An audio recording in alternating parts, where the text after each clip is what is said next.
말 해보셨어요? 근데 귀신 하면 아이들도 무서워해요. 그죠? 우주비행, 비행기 혹시 보셨나요?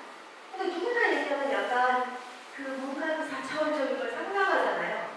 그게 인간이 갖고 있는 두려움이고 그 두려움 자체가 오히려 신이 갖고 있지 않은 창의적인 영역이라고 얘기하는 약간 철학적인 접근에서요. 메타모더는 사실 메타버스 때문에 사실 더 많이 친숙해지긴 하지만 여기서 얘기하는 메타 유니버스는 아니고요. 메타모던이라는 거는 우리가 이제 앞으로 우리가 2025년, 2040년이라고 계속 계측을 하는 이유가 그 로드맵이 있어서 그렇습니다. 전 세계가 약속한 지속가능 아니 저탄소 로드맵이라는 게 있어요. 그래서 이 세상이 다 같이 지구가 아프지 않게 하기 위해서 우리의 차세대를 위해서 약속하고 가는 로드맵이 사실 지금 있는 거잖아요. 기업들과 그다음에 이런 정부 천하 다 같이 넣는 거예요. 그렇기 때문에 25년, 40년을 계속 끊어요. 그런데 25년까지는 보통 우리가 과도기, 그러니까 뭔가 사람들이 새로운 기준이 나와요. 그러면 저거 뭐야? 차가워. 어떡하지? 미래에 막 로봇이 막 나를 공격하면 어떡하지? 막 이래요. 그게 창의적인 건데 사실 아무리 첨단 기술이 개발이 돼도 제도가 만들어지지 않아요.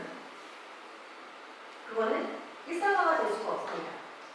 사실 우리 과학자들도 말하잖아요. 이미 칩 박고 강아지 몸에 칩 박잖아요. 근데 왜 사람 몸에 못 박습니까? 제도가 없어요. 그럼 인신매매라고 하는 계약을 해요. 통신사, 사람하고 가능합니까? 불가능해요. 그래서 그거는 들어갈 수가 없고 또 제가 보여드릴 게 되게 이 앞서에도 재밌는 게 많은데 딥페이크라고 하는 기술 아시죠? 인공지능이 이렇게 사람의 언어나 말하는 걸 다 흉내내서 내가 다른 사람으로 막 가는 거예요. 정말 이게 분석이 안 될 정도로. 근데 딥페이크는 지금 너무나 정말 잘 만들어져 있는데 개인정보, 윤리적인 것 때문에 딱 걸려있어요. 그래서 영화 산업 쪽에서 더 많이 사용합니다.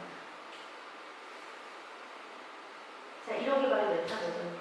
굉장히 과도기적이고 막 새로운 게 쏟아지는데 이것이 정말 장기화가 될지 잘 모르겠는 일단 25년 전 안에 얘가 사라질지 갈지를 일단은 다 알게 되지만 지금 당장은 완전히 유화해서 그러니까 기존에 없었던 거랑 시도가 막 되는 이 자체의 테마라고 해야 되나요? 그 큰 흐름을 저희가 메타모던이라고 해서 지금 보신 영상도 이게 가상입니다. 가상인데 이 디지털 가상이 그냥 이렇게 가상만 표현하는 게 아니라 그게 힐링, 정신적인, 정서적인 힐링 이런 것 때문에 만들어지는 거죠. 자, 메타모던을 좀 시작을 하겠습니다. 이 메타모던은 시작이 언제냐면 지금 보시는 것처럼 이 화면에 자세히 보실지 모르겠지만 요 까만 요 환경 배경이 날아가면 여기 지금 사람들이 있고요. 저 앞에 큰 태양 같은 게 하나 있는 겁니다. 그 영국 테이트 모던 갤러리에서 했나요? 내가네요. 올라프 엘라이슨이라고 올라프 엘라이슨이 누구냐면 정부의 날개 달린 정부 보셨어요? 등인데 대결 정부인데 날개가 막 달려있는 애들이 있어요. 그 디자이너가 저런 작업을 해요. 제가 또 개인적으로 엄청 좋아하는 되게 엉뚱해서. 근데 이 아티스트이자 디자이너가 이 친구가 인공태양이라고 하는 프로젝트를 2003년이구나. 2003년에 했어요. 이건 뭐냐면 박물관에 엄청 큰 천장에 아주 높은 곳에 들어가면 빨간 등이 돼 있고 가운데 커다란 태양 같은 게 서 있고요. 사람들이 들어갔을 때 그대로 공간을 다 들이는 거예요. 그게 되게 재밌었어요. 사람들이 전시를 보는 게 아니라 이렇게 들어들어서 가만히 쉬어요. 그때 이 당시에 이게 엄청난 미술계에서는 파격이었어요. 기존에 작품을 감상하는 방식을 바꿔놓은 전시다라고 얘기를 했습니다. 지금 제가 메타모던에서 지금 이 얘기를 하는 이유가 아트, 미술 분야에서 이미 이 메타모던을 얘기를 많이 했던 거예요. 이게 처음이 아닌 거죠. 그런데 지금 우리가 산업사회 분야 전체에서 그 매스까지, 라이프까지 갔을 때 메타모더니즘을 얘기를 하기 시작하는 거예요. 1970년도때 메타모던이라는 단어가 처음 만들어졌고요.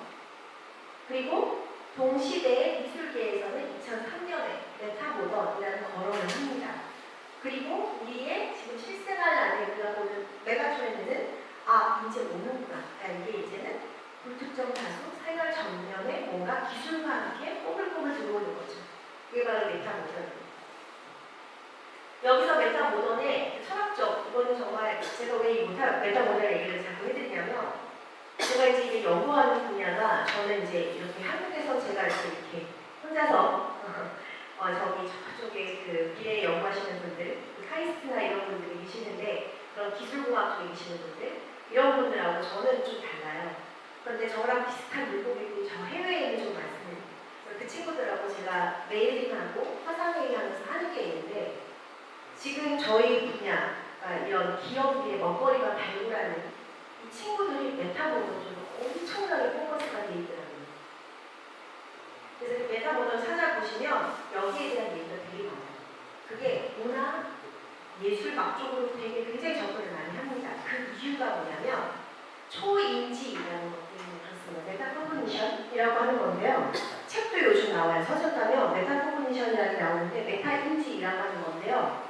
이건 뭐냐면 초인지, 그러니까 내가 아는 것도 알지만 내가 모르는 걸 인정하고 아는 거예요. 제가 앞전에 말씀드렸죠. 이거 뭐야? 갑자기 얘 뭐야? 뭐 이렇게 새로워? 이거 사기야. 그죠? 내가 모르는 게 있었어? 사람의 심리라는 건 사실 그래요. 새로운 걸 많이 조용합니다. 그런데 초인지라는 건 뭐냐면 그 새로운 것 자체를 내가 인지하는 거예요. 내가 모르는 것도 있구나 라는 거예요. 그게 바로 24년, 25년까지 계속 우리가 겪게 되는 완전 새로운 것들. 결국 사람의 생각이라는 거죠. 어렵나요? 왜냐면 앞으로 계속 책이 나오고 아마 이 메타인지나 메타모던에 대한 얘기가 굉장히 많이 나올 거예요. 그러면 그때 아마 그때 그 얘기가 이렇게 많이 풀리고 있구나라고 아실 수 있을 것 같습니다. 메타센소리얼이라고 하는 거는 지금 보신 것처럼 기술과 함께 가는, 제가 어제 뉴노멀이 아닌 넥스트 노멀이라고 말씀드렸어요. 그 새로운 뉴노멀이라는 거는 새로운 표준 경제, 새로운 표준을 얘기하는 건데 한마디로 저희 쉽게 저성장 경제라 이렇게 얘기해요. 고성장이 아니라 천천히 성장하는 경제다. 그게 바로 뉴노멀이에요. 그런데 이 뉴노멀이라는 게 2008년 모기지로 탁 터지면서 미국에서 나온 거거든요. 그래서 오히려 그 포브스나 이런 쪽에서는 다 넥스트 노멀, 앞으로 새로 올 것들에 대한 표준 이렇게 표현을 합니다. 바로 그 안에 이게 밸류로 딱 들어가 있어요. 메타센소리얼. 메타센소리얼은 다중감각, 메타버스 얘기예요. 어제 제가 여기 이 창원에 이 빗자루 주도식 혁신센터에 있는 선생님하고 세세상으로 끝나고 메타버스에 대한 토론이 정말 좀 딥하게 있었는데요. 사실 메타버스가 뭔지 다들 모르겠다 이런 얘기입니다. 메타버스는 사실 기술만 봐서는 이해가 될 수 없고 하지만 사람들의 인지가 뭔가 그걸 만들어내는 이유가 분명히 있어요. 그게 메타센소리얼이라고 저희가 보는 거죠.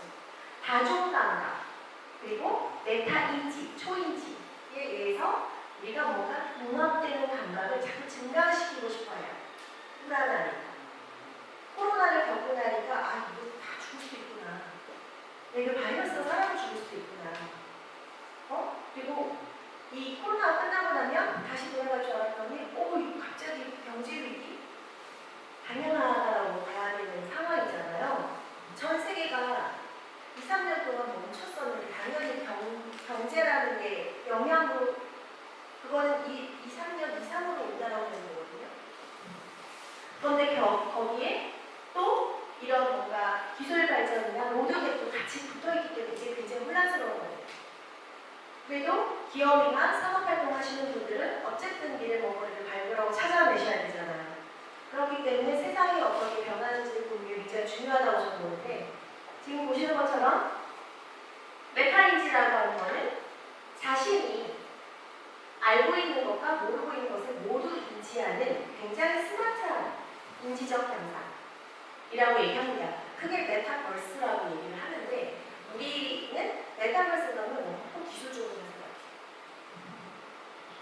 그래서 여기 보시는 것처럼 내가 모르는 것에 대해서 인지하고 이를 통제하고 조절하는 초인지. 예를 들어서 내가 좋아하는 것들에 대해 내가 왜 좋아하는지를 알고 싶은 것에 대해서 왜 알고 싶은지에 대한 얘기를 하는 그게 바로 메타버스 기술이라는 거죠. 여기서 쭉 보시다 보면 우리가 생각하는 그 기술이라고 하는 얘기는 사실 차갑지가 않고요. 메타버스 쪽에서 많이 실현하려고 하는 게 바로 죽음이에요. 여러분들 어디죠? 갑자기 또 생각이 안 나는데 그래서 좀 피곤한 가운데 미국의 어느 대학에 가면 죽음에 대한 강의를 교양 과목 안에 반드시 듣게 합니다. 교양 과목 안에 딱 입학한 친구들을 대상으로 죽음이라는 강의를 해요. 그 교수님이 아주 유명하신 분인데 태어났으니까 죽음에 대해서 알아야 된다는 초인지를 가르칩니다. 같은 얘기입니다. 그래서 뭔가 우리가 좋아하는데 왜 좋아하는지 알고 사람들이 그렇게 변하는 거예요. 이거 내가 좋아. 내가 왜 좋아하는지 난 알아야겠어. 나 이거 무서워. 왜 내가 무서워하는지 나는 알아야 하는 거 아닌가? 이게 무슨 기술이 와서 이 기술은 왜 나오는지 내가 알아야 돼. 약간 이런 식으로 굉장히 세분화가 되는 건데 그 자체가 다중감각이라고 얘기를 하는 거죠. 팩트입니다. Age of Digital Face. 2024년은 디지털 페이스의 시대다. 여기는 제가 대충 보니까 Z세대들은 없으신 것 같아요. 밀레니얼들 별로 안 보이시는데 30대 이상, 38세 이상은 다 밀레니얼이 아니죠. 그럼 다 X세대신가요? 아닙니까? 주무세요. 왜냐하면 제가 뭘 분석을 할 때 인구 통계학을 되게 연구를 많이 하는데 광고에서 얘기하는 MZ세대 이런 거 아니고요. 저희가 연구하는 거는 인구를 통계학적으로 봤을 때 밀레니얼 세대가 굉장히 생각보다 많아요. 볼륨이 커요. 베이비 부모가 전쟁이 딱 끝나고 태어난 사람들이거든요. 지금 60세 이상은. 그분들은 아이들이 많이 태어날 때 태어났어요. 그래서 굉장히 부유하게 풍요롭게 컸습니다. 그래서 베이비 부모는 관에 들어갈 때까지 일한다고 해요. 안 놔줘요. 엄청 액티브하고 엄청 적극적이고. X세대는 아마 X세대가 많으실 것 같아요. 지금 한 40대 중반에서 50대 중반이신 분들. 마지막으로 부모님을 부양하고 자식을 키웁니다. 세일할 때 막 뛰어가서 어머니 거, 아버니 거, 아들 거, 딸 거 막 사는 사람들 거의 다 X세대. 그래서 그 X세대들이 지금 노후를 엄청 준비하고 싶어요. 밀레니얼은 그들 때문에 MBC가 나왔죠. 그들 때문에 스티브 잡스가 만화를 만들어냈어요. 셀카폰 이런 것도 핸드폰에 카메라 같은 것도 밀레니얼 그들 때문에. Z세대는 저희가 봤을 때 Z세대는 볼륨이 그다지 크지 않아요. 근데 이 Z세대가 X세대의 자식들이거든요. 그래서 많이 닮아있어요. 그래서 우리가 N늙은이들이다 이렇게 얘기해요. 그러니까 밀레니얼들은 이런 얼리 어댑터라고 하죠. 이런 IT 기기들을 잘 다루고 이를 통해서 나를 SNS에서 표현하는 그런 요구가 크다고 글로벌적으로 우리가 보고 Z세대의 강점은 얘네들은 디커넥팅 하는 걸로 그러니까 내가 원할 때 핸드폰도 꺼야 되고 혼자 있고 싶을 때 혼자 있어야 되는 게 Z세대. 밀레니얼은 셀피족이라고 하죠. 무조건 인스타에서 하려고 왔어. 맛집 왔어. 엄청 올려요. 신기하게도 그게 그 시대를 살아가는 세대들의 공통적인 문화라는 거죠. 그 문화는 디지털 때문에 생긴 거예요. 미디어 때문에 생겼고 여기도 마찬가지입니다. 디지털 페이스 시대라는 거는 말 그대로 지금 Z세대들의 얘기라는 겁니다. 딥페이크 기술, 아까 말씀드렸죠? 딥러닝과 페이크 이 두 가지의 합성어고요. 기존의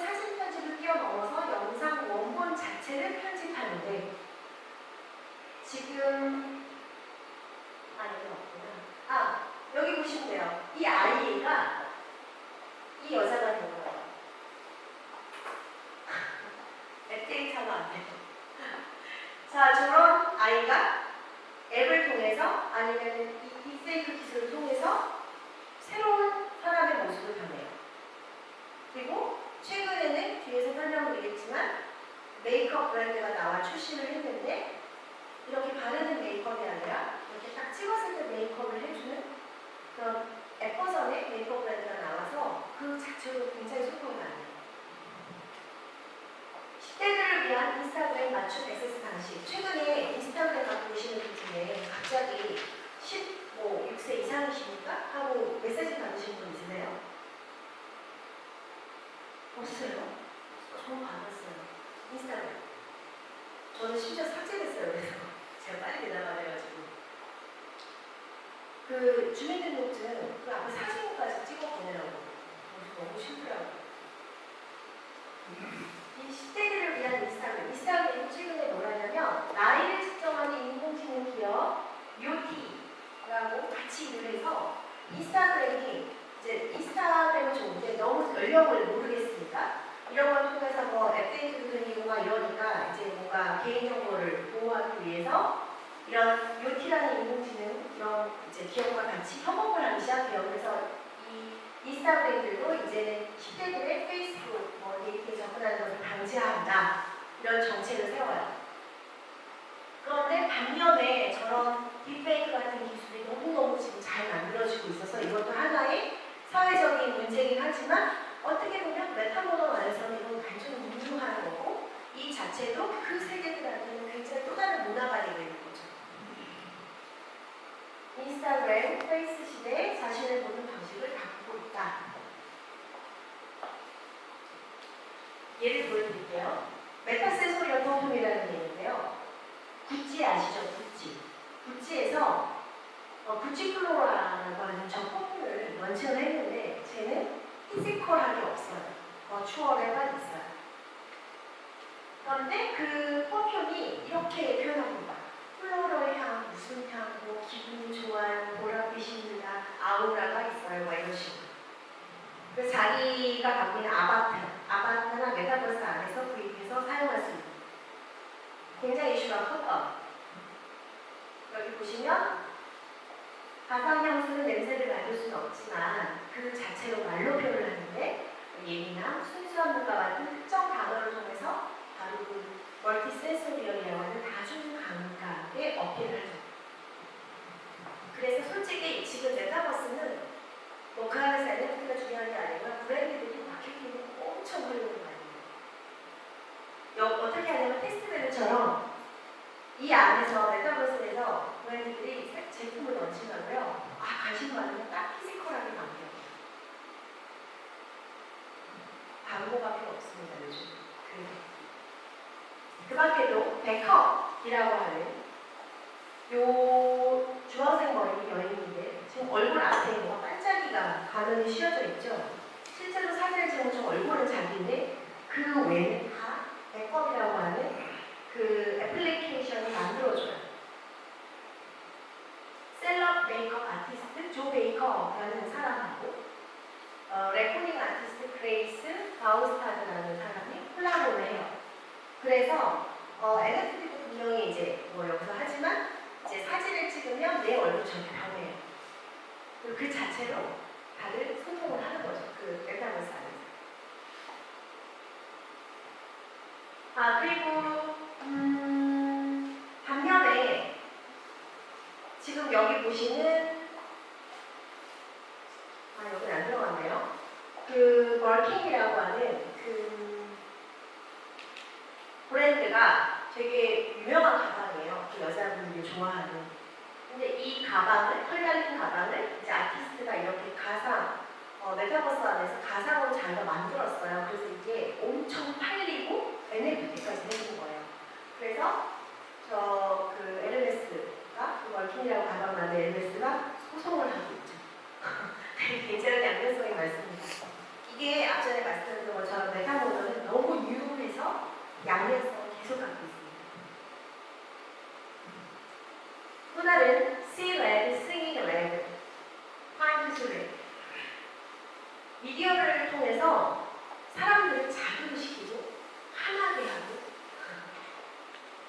그래서 지능적으로 뭔가 주입시키는 거. 그런 거예요. 그게 지금 미디어 전략입니다. 운동하라. 그리고 캠페인. 기부해달라. 우리 TV 보면 그 기아에 허덕이는 아이들.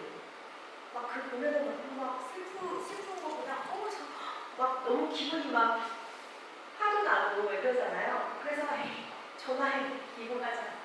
바로 그런 겁니다. 이런 사회의 그 미디어를 활용하는 메타모더는 이렇게 지능적으로 사람의 감성이나 정서를 자극한다는 거죠.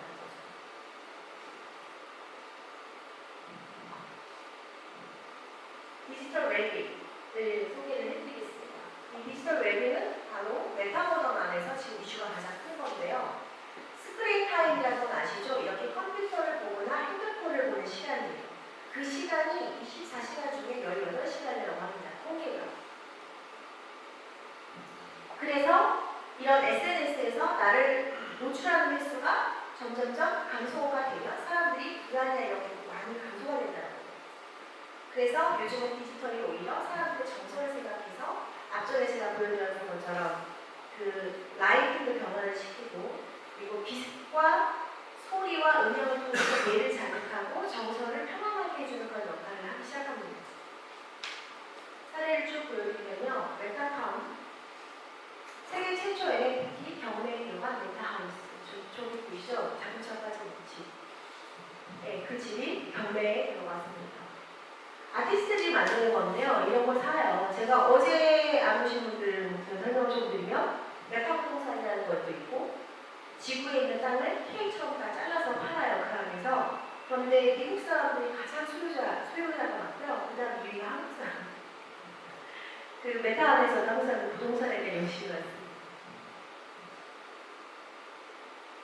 자, 그 밖에 이런 디지털이라고 하는 외부적인 요소가 오히려 가상의 현실보다는 지금 보시는 것처럼 약간 블러하고 약간 후연듯한 그런 어떤 정서적인 느낌 이런 것들이 오히려 패션이나 좀 더 많이 그래픽적으로 활용을 합니다.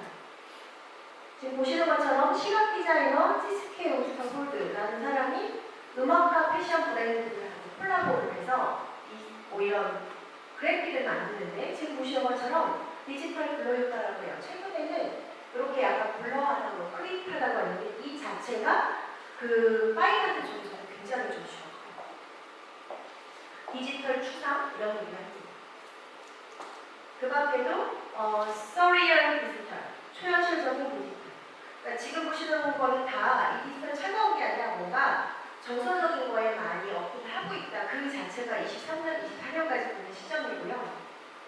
거의 그 아티스트들이 지금 많이 들어가 있고 앞으로는 이것이 이제 메타버스 안에서 보여지고 그런 어떤 그 메타버스 안에서 동화 시설이라든가 장례식 이런 것들이 이런 식으로 자꾸 보여진다는 거죠. 키 나레이션입니다. 시간이 많이 없어서 빨리 진행하겠습니다. 지금 보시는 여기가 좀 자세한 게 있나요? 지금 보시는 저 화면이 깜빡깜빡하는 거는 언스인이라고 하는 제품이에요. 구매하실 수가 있는데 이걸 만든 친구가 텔레비에 나와서 얘기를 했었어요. 젊은 친구인데 화공학자이면서 텍스타일을 공부하고 패션을 전공한 친구인데요. 이 친구가 만든 모바일사 안료예요. 이 안료는 평소 때는 그냥 회색이다가 핸드폰을 들게 되면 얘가 이렇게 반사가 돼요. 그래서 그냥 일반적으로 라이너만 살짝 하고 다니는 사람들 모르다가 사진 딱 찍으면 탁 튀는 거예요. 근데 이 자체가 FDA 승인까지 받은 안료가 됐습니다. 그 밖에도 지금 밑에 보시는 그 시미헤이즈라고 유명한 셀러, 인스타그램 셀러들인데 이 친구는 아예 그냥 이렇게 붙이는 라이너 이런 것들을 또 만들어서 젊은 친구들도 굉장히 신박한 메이크업이다. 블랙핑크인가요? 블랙핑크 때문에 되게 유명해진 브랜드이기도 합니다. 또 하나는 저 끝에 있는 건데요. 엘라스토버 소재를 만들어서 저 소재가 축광이에요. 축광이라는 건 뭐냐면 야광이 아니고 빛 반사가 0.1초만 탁 터져도 얘가 딱 저장했다가 밤에 딱 발광해요. 그런 소재가 있습니다. 제가 이번에 인실타가 거기서 보여드릴 거예요. 그 소재 가져왔는데 그런 소재들이 실제로 친환경이에요. 그래서 핀란드 같은 데 가면 그 리사이클링한 도로에 그 축박 소재들을 넣어서 고모에게 밤에 자전거 타고 달리게끔 합니다. 그 밖에도 지금 보시는 휴 콘트라스트, 빛에 대한 콘트라스트, 색채, 휴에 대한 콘트라스트, 지금 보시는 것처럼 색이 아니라 빛 자체의 콘트라스트를 얘기합니다. 이 자체가 사람들한테 정신적으로 힐링을 많이 줘요. 지금 보시는 이 화면은 크로마 요가라고 런던에서 지금 가장 핫한 요가인데요. 그냥 요가를 하는 게 아니라 저렇게 휴 자체를 콘트라스트를 줘서 사람들이 그 안에서 엄청 라이팅 테라피를 하면서 요가를 하는 그런 방식입니다. 그리고 A 같은 경우는 공공미술인데요. 최근에 그 코로나로 인해서 사람들이 스트레스를 많이 받으니까 이제 공공미술에서 저렇게 라이팅을 켜놓고 사람들이 힐링하게 도와주는.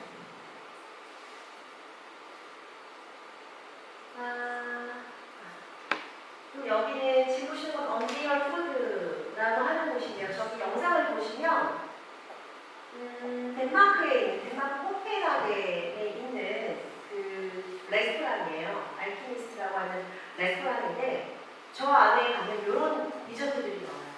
누나의 디저트, 스컬 디저트.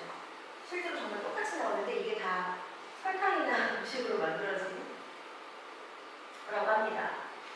해파리나 오로라의 시각적인 연출, 이것도 다 여기 안에 들어가 있는 거고요.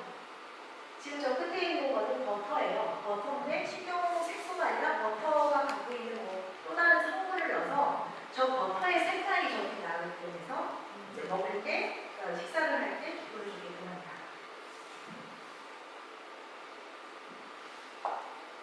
자, 지금 보시는 거는 바로 밈이라고 하는 트렌드인데요. 밈 아시죠? 복제하는 거.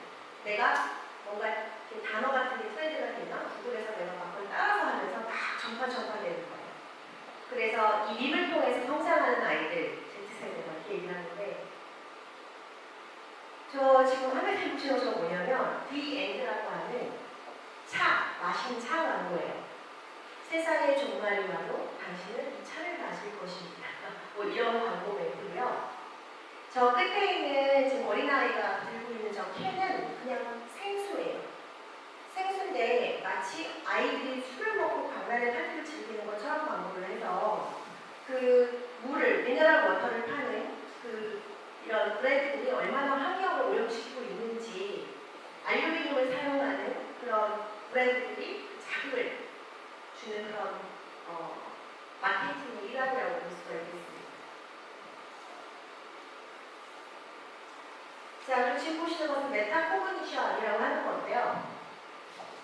요 카드가 How are you really? 라고 하는 카드입니다. 이게 뭐냐면 카드 게임을 하면서 카드를 뽑으면 당신은 정말 잘 지내시나요? 당신은 정말 행복하시나요? 이런 카드가 적혀있고 그 카드를 뽑은 사람이 얘기를 하게 돼 있어요. 그래서 이런 럭셔리 브랜드들이 젊은 친구들을 이제 VIP를 초대해놓고 이런 카드 게임을 즐기게 합니다. 이번에 저희 그 음식어사 그 워크숍에서 저걸 좀 하려고 저희 준비를 하고 있어요. 지금 보신 요 위에 2022년 예측했던 바로 그 홀리스틱 마인드셋이라고 하는 첨단 기술일수록 고요합니다. 라고 하는 이 표현들가 지금 이렇게 확산이 되는 시점으로 보실 수가 있습니다.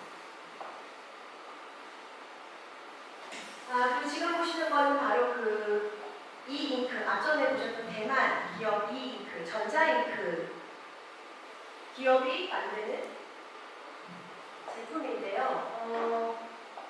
이렇게 전기를 이용해서 실제로 우리가 바꿀 수 있고 뭔가 그 정보를 줄 수 있는 그런 새로운 이 프로덕트 아이디의 방식들, 그리고 사탕수수로 만든 용기들, 이런 것들이 오히려 메타버스에서 정말 유효하게